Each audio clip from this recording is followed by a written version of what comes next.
Ahsoka was a mixed bag. I think that's the best way to put it. On the one hand, there's stuff that I unironically love. I think the costume design is fantastic. I think all of the action is a step above most of the other Star Wars shows these past few years. I think Baylan Skoll is one of the best villains that Star Wars has ever introduced. And I think the casting for Ezra and Sabine is absolute perfection. On the other hand, we have Rosario Dawson, who I've never liked as Ahsoka, and this show didn't change my mind. We have weird pacing and a heap load of stuff that you're just expected to know, way more homework than a Marvel movie would ever expect of you. We have total nothing characters like Morgan Elsbeth or the man, the myth, the legend, Marok, and a Thrawn that, while looking and sounding the part, really doesn't get to do much throning. Overall, I enjoyed the show, and I think it's one of the better Disney Plus era shows in general, but I can't exactly argue with you if you didn't. It's very much a show for massive Star Wars nerds at the exclusion of everyone else. Which, hey, I am a massive Star Wars nerd, so go me, but I don't expect everyone to be. Like any Star Wars show, or any show at all at this point I guess, Ahsoka has had its fair share of discourse. But the one with the longest legs is the fact that the show makes Sabine Wren a Jedi. It's an element of the show that seems to be make or break for a lot of people. Some people are fine with it.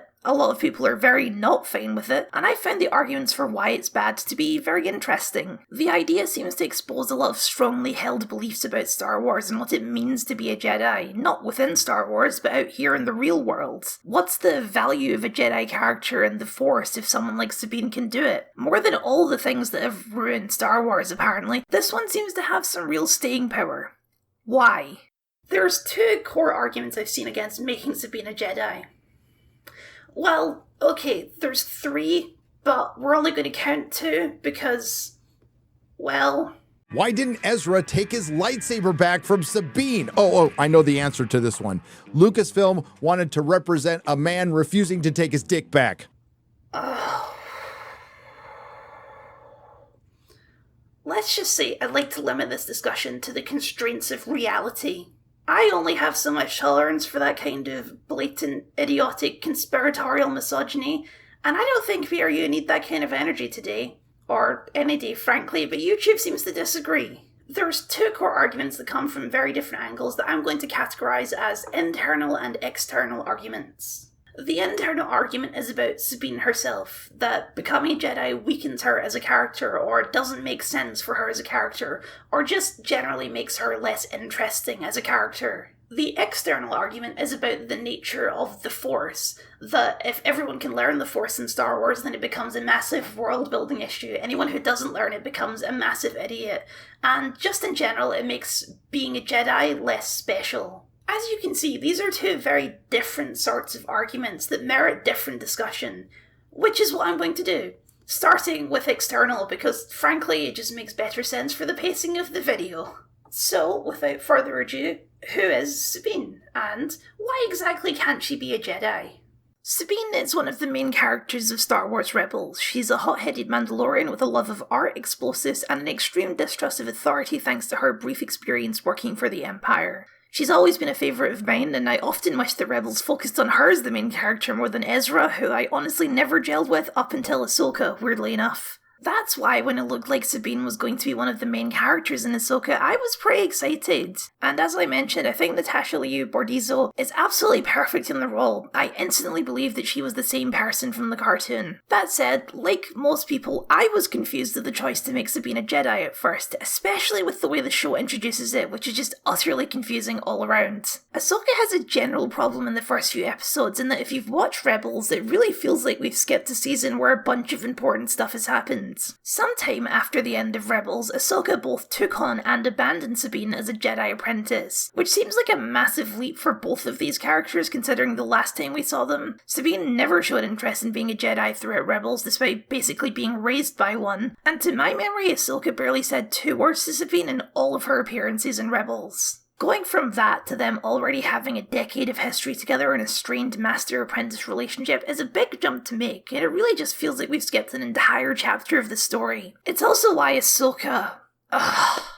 Okay, I hate the new Star Wars naming conventions so much. Do you realise how frustrating it is to always have to specify if I'm talking about the show Ahsoka or the character Ahsoka? Rebels, Clone Wars, nice clean names. Now we have Andor and Ahsoka and Obi-Wan Kenobi. Come up with better names, please. At least the Book of Boba Fett put a little spin on it. Okay, for the sake of clarity, whenever I'm referencing the show Ahsoka, I'm just going to call it Ashoka. That shouldn't be confusing at all, right?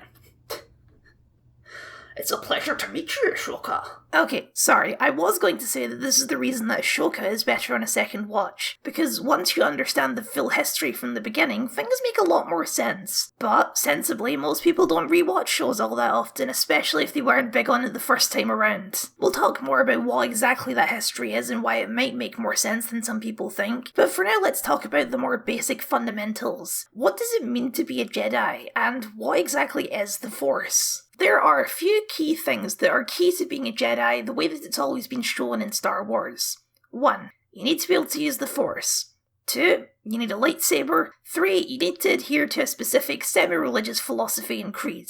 2 of those are easy. Well, relatively easy. A lightsaber is just a fancy, extra dangerous sword when you get right down to it, and the Jedi Code is just a code one can choose to follow or not. It's that first one that's the real sticking point, and has always, and I do mean always, been a point of contention in Star Wars discussions. The set rule, or at least the set rule that a lot of fans believe, is that you need to be Force sensitive in order to use the Force. It's an innate, measurable property that a person either has or doesn't have. That's why the Jedi seek out young, Force-sensitive children to train and harness their powers and become Jedi. If you don't have the stuff, you can't be a Jedi. Sabine becoming a Jedi is a contradiction of this rule. Over 4 seasons of Rebels, she never showed any signs of being Force-sensitive. So, suddenly being able to use the Force would appear to be a contradiction. In a recent interview, Dave Filoni, lead writer and producer on Clone Wars, Rebels and Ahsoka, came out against this interpretation of the Force. There are all these thoughts and opinions and groups, and you can find different camps on how they think everything works. But very fundamentally, if you just pay attention to the films George made, you understand that the Force is an energy field created by all living things. So the Force emanates from all of us and everything, right? All living things. It surrounds us, it penetrates us, it binds the galaxy together. So she's not absent from the Force. She is part of the Force. Part of the problem is, it's like anything in life that you want to do, you have to train hard to acquire the skills. So it's not that everyone can become a Jedi and everybody cannot become a Jedi, because for what it's worth, George Lucas himself has also always stuck to this argument that everyone is able to use the Force if they train hard enough. That's the argument solved, right? If people are mad about this, they're just wrong. The creator of Star Wars said so. Well, not quite, because good old George also introduced the concept of midichlorians to explain that Force sensitivity is based on microorganisms in your bloodstream, so there's some contradictory facts here. There is various bits of info across Star Wars that points to either of these being the true interpretation, so even if the creator of the show says that this is how it works, there is basis to argue with him on that. But that's lore, and lore is less interesting than what these approaches to using the Force actually mean for the story being told. Because the idea that Force sensitivity is a biological trait does some weird stuff to the messaging of Star Wars. And on the other hand, if everyone can learn the Force, then it prompts the obvious question, why doesn't everyone learn to use the Force? Why did the Jedi only speak out naturally gifted children to join the Order? The Force is Star Wars' word for magic. I've talked about this in previous videos, but it's a deliberately vague concept, which is intentional from a writing perspective because it means that you don't question why it can be used to push and pull things, read people's minds, heal injuries, shoot lightning, raise the dead, see the future, see the past, become a ghost, influence people's thoughts, slow down time, see without eyes, or manipulate the midichlorians to create life. The undeniable fact, though, is that the Force is pretty frickin' cool, which is why the idea that only a certain class of person is able to use the Force has always struck me as very uncomfortable. It's a slippery slope from only a genetically superior group of people can use the Force to maybe the Jedi are actually just a pack of weirdo eugenicist space wizards. There are other magic systems that work like this. For example, in Avatar, only certain people are able to bend. It's an innate thing. You can do it or you can't. But Avatar, especially Legend of Korra, makes that inherent unfairness an important part of the story that causes real issues within the world. Star Wars has never taken that route, and nor would I want it to, because the Force just isn't that sort of magic. It's a lot more nebulous than the clearly defined rules of Avatar's magic. I've always vastly preferred the version of Star Wars where everyone can learn the Force if they try hard enough, and I think the problems with that approach are much less valid. Why doesn't everyone learn to use the Force? Well, why doesn't everyone learn how to do Kung Fu like Bruce Lee? Because it's exceptionally difficult, requires rigid self-control, and years of intense training. Something that's kind of easy to miss nowadays because they're usually the main characters is that the vast majority of people in Star Wars don't really believe that the Force and the Jedi are real. At the height of their power, there were only like 10,000 Jedi in the galaxy. In the grand scheme of things, that's pretty easy to overlook. Even for the people who know it exists, like Han Solo or Bail Organa, that doesn't mean they would personally want to learn it. The idea that anyone who doesn't want to learn the Force just because you can is an idiot is a very weird way of looking at this. Like people in real life learn every single skill possible. Yeah, it would be super useful if you knew advanced engineering, advanced sociology, how to bake a perfect batch of cookies, and how to kickbox, but most people are only going to learn one or two of those skills because learning takes time and patience, and most people, understandably, don't want to put in that kind of commitment, especially if it's something they don't enjoy doing or is just exceptionally difficult, which I have to imagine moving stuff with your mind is. Now, I, for one, think I made the correct choice.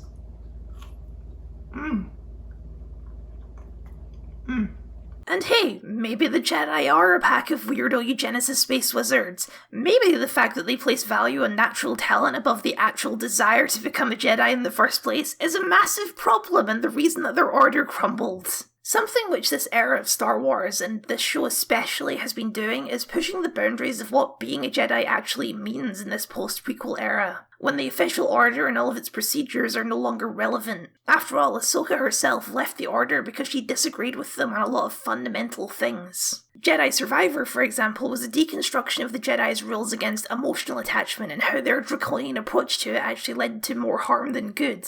Ahsoka serves as a deconstruction of the Jedi's recruitment practices, that, hey, maybe taking and indoctrinating children into a weird cult just because they have a natural talent in magic is a bad way of doing things. Maybe it actually makes a lot more sense to train an adult who wants to be a Jedi how to use the Force than it does a child just because they're good at it. I only spoke the truth. The Jedi Order would not have accepted her. She is not an acceptable candidate. By their standards. Standards which were proven over a millennia. And failed. There seems to be this feeling that if anyone can use the Force, then it becomes less special and unique. But I feel the opposite. Surely the fact that anyone can learn it but so few do is what makes it special. In the same way we feel about expert musicians or painters. It's not the innate genetic magic that we applaud, it's the commitment to learning a skill that so few can master. Listen, I know that the prequels were bad movies, but it still blows me away that so many people can't seem to grasp the very obvious subtext of those movies, that the Jedi Order was bad. Reading through these arguments, I often get the impression that people just don't want to accept this fact, that they watched the movies as a kid where the Jedi are presented as the main characters and the good guys, and never really thought about what the movies, and especially the Clone Wars, are actually saying about the organization. I don't know why you would hold on to that idea. That sounds like a much more boring version of the story to me. I love the idea that the Jedi are a pack of weird, incompetent bureaucrats who led to their own downfall. That's a much more dynamic story than the good guys getting defeated because the bad guy is just so evil and powerful. The fact that the Jedi only recruited young, gifted children sounds really weird. And it is weird. It's really, really weird, and it deserves to be dissected for how weird it actually is. It's really weird that they take kids away from their families and never let them see them again. It's really weird that they don't recruit any children older than 4 because they're too old to begin the training. It's really weird that when there's a war, they take those kids and put them on the front lines of the battlefield. It's all really weird. The Jedi are a pack of weirdos. That's the point. From my perspective, the Jedi are evil. Ahsoka's side of Ahsoka, the mentor side, it's all about this. It's all about figuring out what parts of the previous generation's teaching you can pass on and what parts are best left forgotten. And children on the battlefield is something that Ahsoka is not willing to pass on. This is all well and good, and I for one am glad that the show's promoting the idea that, hey, you're never too old to learn something. But just one tiny question left, really. Why does it have to be Sabine? Throughout 4 seasons of Rebels, Sabine never showed interest in being a Jedi despite knowing 2 of them. Why now? If she never showed an interest before this, then isn't this massively out of character? This is where we get back to the show's strange pacing and the feeling that we've skipped a season. We don't actually get the full context for why Sabine started training with Ahsoka and why they stopped until Huyang explains it to Ezra in episode 8, the finale. Her family died. Moreover, her entire civilization collapsed into a scattering of refugees across the galaxy. That fact, combined with Sabine's story arc in Rebels, especially in the last 2 seasons, makes a lot of this click into place. Sabine's story across Rebels is intricately woven in with her Mandalorian culture. At the start of the show, she's an outcast, and we later find out that it's because when she was young and joined the Imperial Academy, she invented a super weapon of immense cruelty and destruction specifically for use against Mandalorians. Throughout the show, she makes amends for that mistake and proves herself to be worthy of her clan once more, which was at that point the conclusion of the Mandalore plot until The Mandalorian. Knowing that all of that was wiped out, that her real family being gone means that her only family left is the found family of the Rebels crew, who by this point have all disbanded and gone their separate ways, it's easy to understand why Ahsoka would see training Sabine as an opportunity to bring some stability back into her life. It didn't work at the time because Sabine was too emotionally unstable, and it's well established that you don't train emotionally unstable people how to do superpowers. But I don't think the idea that Sabine would be willing to learn is completely out of nowhere. After all, her defining characteristic is being a rebel. The established norm of Star Wars is that the Mandalorians hate Jedi. Their doctrines are basically exactly opposed to each other, and they've literally fought wars over it in history. That's why there's been so few Mandalorian Jedi. And that's why I think Sabine deciding to become a Jedi is perfect. Since season 1 of Rebels, her whole thing is being her own person and not letting her culture define her. So if anyone was going to become a Mandalorian Jedi, of course it would be Sabine. I mean, after all, she is fated to wield the Darksaber. You realize, historically, there have been very few Mandalorians who ever became a Jedi. I don't need Sabine to be a Jedi. I need her to be herself. I have always felt that Sabine's arc in Rebels felt frustratingly unfinished. For all of the Mandalore arc, they build up that Sabine is going to be the one who wields the Darksaber and unites Mandalore, and then, at the last second, she just says no one hands it to Bo-Katan. She has a meaningful training session with it where coincidentally Kanan does talk about her potential with the Force and how she's actively blocking it. She rightfully earns possession of it in a duel with Gar Saxon, the then leader of Mandalore, and then she uses it to destroy the weapon that shamed her in the first place. Kanan, Fen Rao, and even Bo-Katan herself all talk about how Sabine is clearly made for this. She has the potential to lead and they can all see it. But then she just doesn't. It's weird. But I think I get it now. I think I see where all of this is going. So, if you'll allow me to pivot for a second. Hey, The Mandalorian Season 3 was kind of weird and bad, right? Yeah, that's right, The Mandalorian Season 3 also came out this year, and it was a bit of a mess.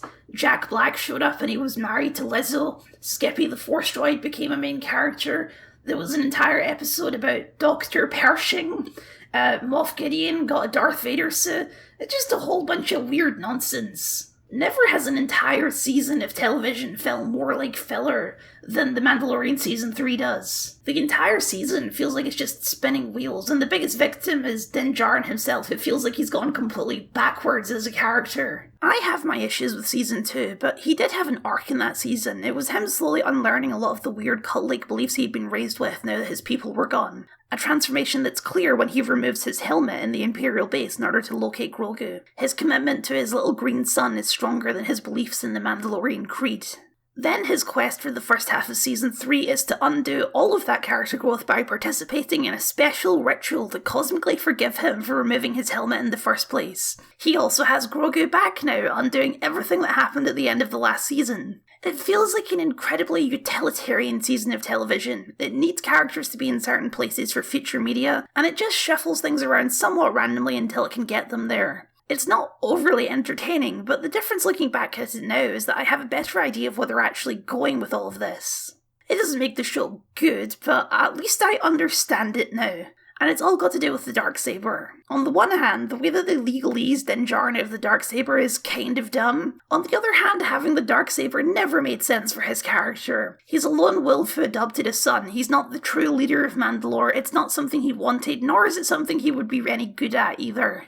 Giving it to Bo-Katan, though, is also a weird choice, because leading Mandalore is something that she has already tried and failed twice. She's clearly also not very good at it. What makes it click is when you start to look at the Darksaber not as a symbol of leadership, but as a symbol of outdated traditions. For thousands of years, Mandalorians have used this sword to lead through fear and conquest, but now it's time for something different. The Darksaber getting destroyed was a little anticlimactic, but it's a symbolic moment for Mandalore moving into a new era. The only problem is, that bold new leader isn't Bo-Katan, and it never can be. She's too tied to the past. She wants the new Mandalore to be the same as the old Mandalore. This is where we get Jedi Sabine. Sabine is a Mandalorian, but throughout Rebels she rejects their worst impulses, scoffs at their outdated ideas, and most importantly, their impulse to keep fighting each other instead of the greater threat. I'll never yield to you, girl. You'll have to kill me.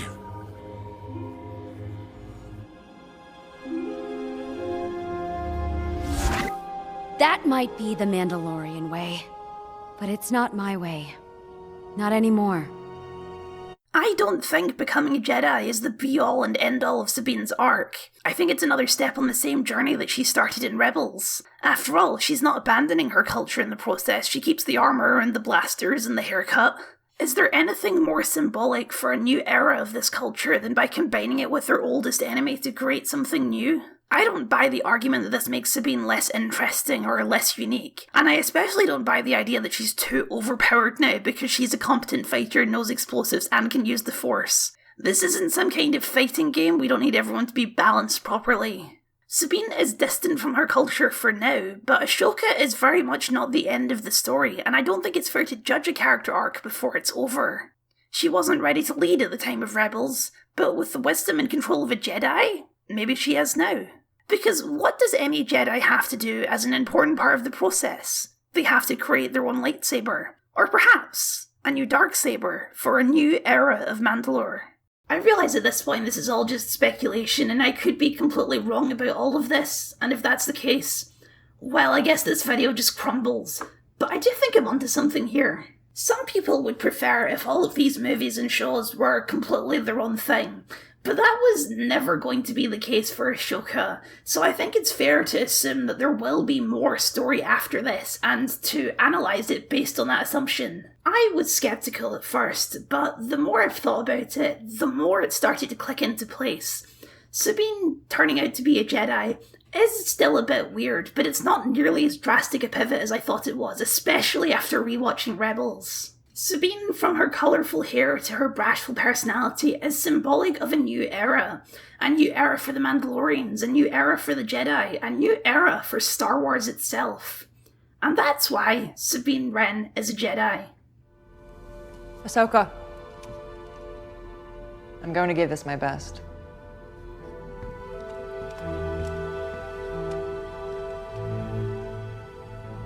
Thank you very much for watching, and a very special thank you to my patrons for your continued support. If you'd like to see your name up here or get access to Patreon exclusive videos, or just support the work that I'm doing, then please consider signing up, it would mean a lot to me. For more videos on Star Wars, why not click up here for that deconstruction of Jedi Survivor that I was talking about? Or, if you're feeling a little bit edgy, then why not click on this video about Starkiller?